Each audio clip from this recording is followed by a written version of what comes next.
Hey guys, it is me again, as you can see tonight. Again, it's always good to have you all here. I'm glad everybody's here tonight. Today is Saturday, April the 9th. My Julian calendar here. That makes it day 99. Project Serve Him More. Tomorrow's gonna be day 100. May have to do something special for you guys tomorrow. But anyway, yeah, I'm glad everybody's here. I wish you guys were here. Special little treat. I'm actually cooking tomorrow. Mom and Dad are going to Tennessee, like I told you guys they were going to go. So I hope you're still praying for them.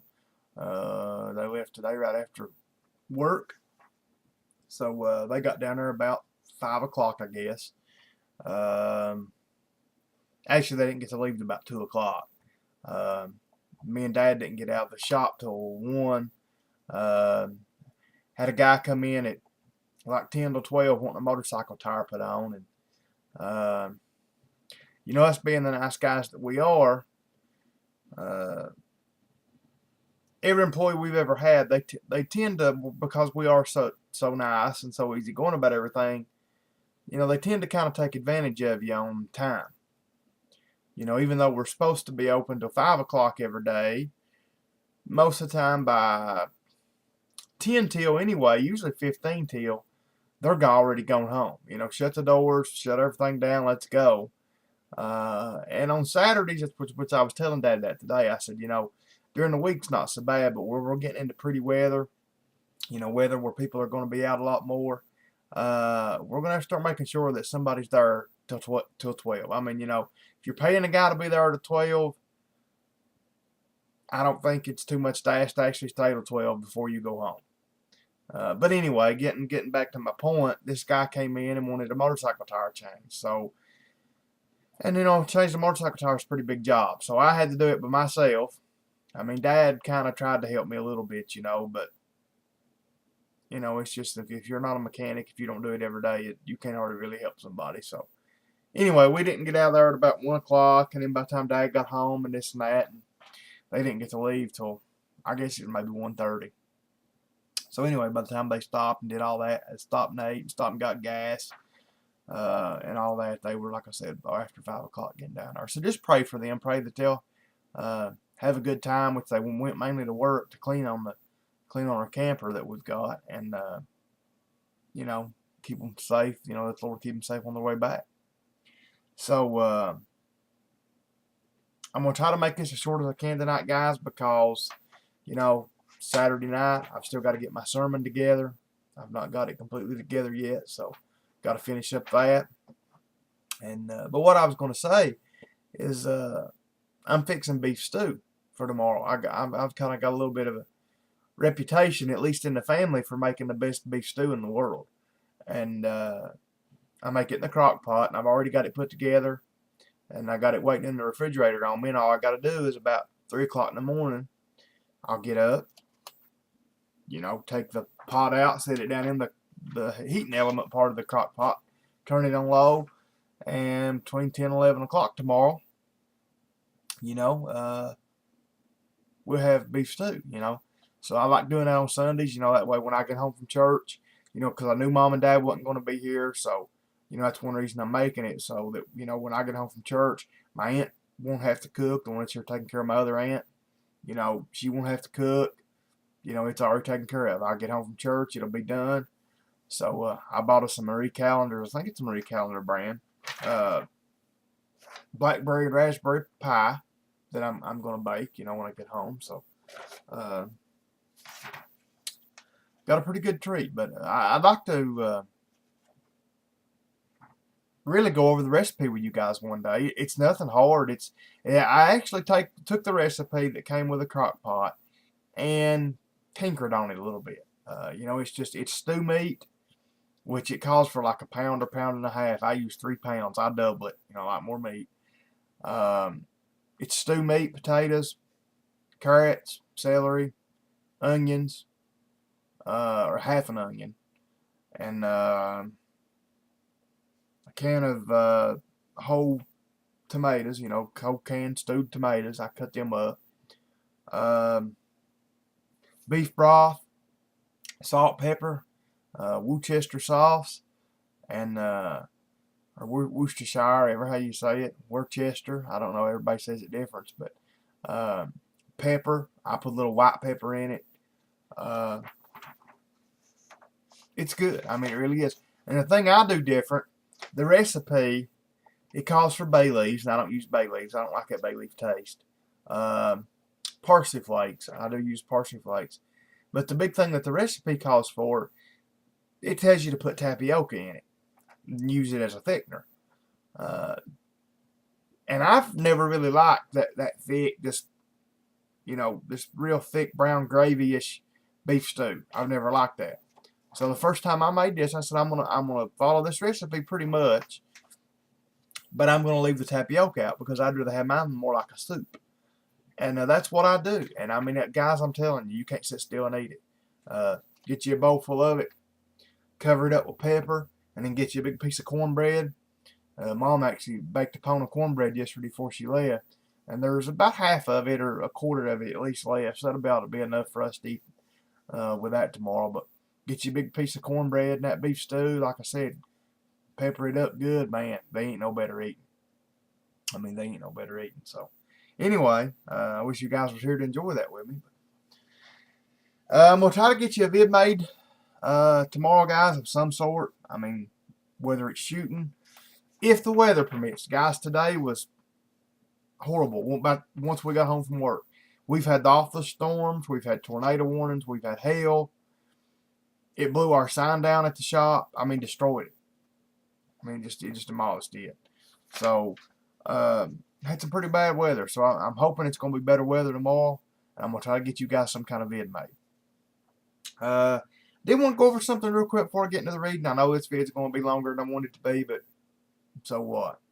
That's one benefit of of having to be able to load videos longer than 15 minutes. You know, I'm not a partner, but I guess I don't know what the requirement is on that. You know, why some people can do 15 or longer, some people can't. I guess maybe kind of a grandfathered in deal, or I don't know. You know, but anyway, that is one good thing about it. But I was going to tell you guys at shoot about this real quick. I don't know how good you can see that, but this is the Hornady's ballistic calculator, and you can go to Hornady's website. You know, it's just Hornady.com, and they've got a ballistic calculator, and you go in. You can do it for rifle or pistol. You can do it for anything. You go in and you put the grain weight of your bullet that you're shooting, the muzzle velocity. You got to know its ballistic coefficient. That's the only thing it's kind of hard that you have to know is the ballistic coefficient of the bullet, which, like my reloading books, most of the stuff I reload, see, it's got the ballistic coefficient of it in there. I did some 22 ammo with just goofing around. I looked it up on the internet and found it. I mean, you can find ballistic coefficients to pretty much any ammo. But anyway, you type all that in. You type in what range you've got the gun sighted in at, and then you can print it, and it tells you everything. I mean, it tells you, you know, like this. This is actually my 17 HMR Savage that I did on this. I put in here 35 yard zero because I think that's where I got it zeroed at. At 50 yards, it says you're going to be 4/10 of an inch over. At 100 yards, you're going to be 4/10 of an inch over. At 200, you're going to be 7 inches low. At 300, you're going to be 28.5 inches low. You know, it tells you, and it tells you not only that, it tells you the velocity that you're going to have at each distance, the foot-pounds of energy that you're going to have, and the thing I like, it gives you the come up in MOA. So like here at 100 yards, or let's say 200. At 200 yards, it tells me to come up 3.3 MOA if I was shooting at 200. So all I got to do is take a cap off my scope, and you know, my gun is a 1/4 inch, or a click is a 1/4 MOA, 1/4 inch at 100 yards. So that means I need 4 clicks for 1 MOA. So all I do is multiply this 3.3 times 4, because I got 4 clicks. That's what, like 13.2 or something, 13.3. I know I got to go up 13.3 clicks or 13 point. You know, I would just go up 13. But I know if I'm shooting at 200 yards, go up 13 clicks. You're there. It's even got a little part here down at the bottom that you cut out. It's kind of a cheat sheet, and it says tape this to your gun. That way you know it. You just look at it. But it's a real cool deal, and it's free. It's dead free. I know you guys. A lot of you guys that watch me shoot pistol stuff. I've done pistol stuff. Sometimes you shoot long range at pistol. It tells you what I think I put it in yesterday. A 45 ACP, one of my reloads.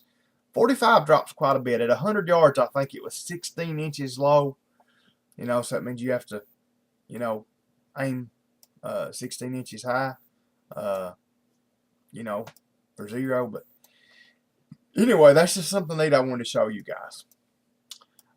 Let's get to the important part tonight, guys. And I tell you, my screen just messed up on me.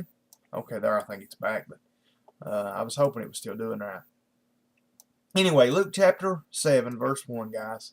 I just want to tell you guys, like I said, I know I'm having to hurry, but I wanted to tell you guys about that because I've been meaning to tell you, and I know if I didn't tell you tonight, I'd forget it. Anyway, Luke chapter 7, verse 1. It says, Now when he had ended all his sayings in the audience of the people, he entered into Capernaum. And a certain centurion servant who was dear unto him was sick and ready to die. And when he heard of Jesus, he sent unto him the elders of the Jews, beseeching him that he would come and heal his servant. And when they came to Jesus, they besought him instantly, saying that he was worthy for whom he should do this. For he loveth our nation, and he hath built us a synagogue. Then Jesus went with them, and when he was now not far from the house, the centurion sent friends to him, saying unto him, Lord, trouble not thyself, for I am not worthy that thou shouldest enter under my roof. Wherefore neither thought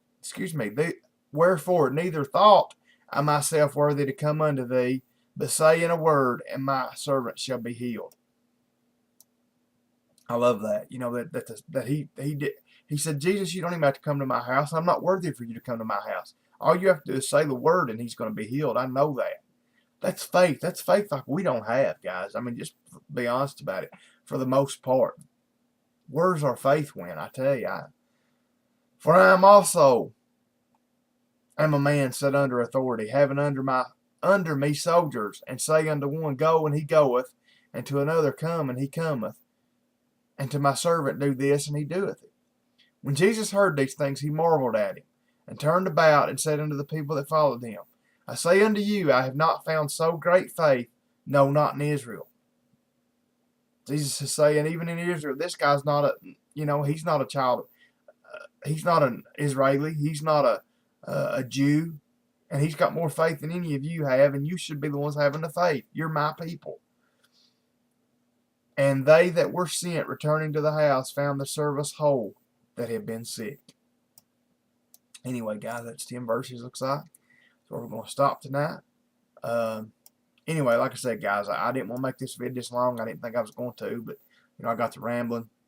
But I'm glad you're all here tonight. Like I said, I need to get off here and finish my sermon and all this other stuff. Thank you guys for being here. I'm going to answer comments tomorrow, good Lord willing. So, have patience with me on that.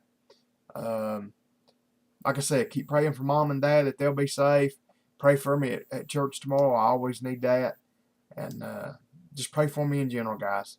Good Lord willing, I'll be back here tomorrow night to give you some more of God's Word. Until I see you guys again. Good night. God bless.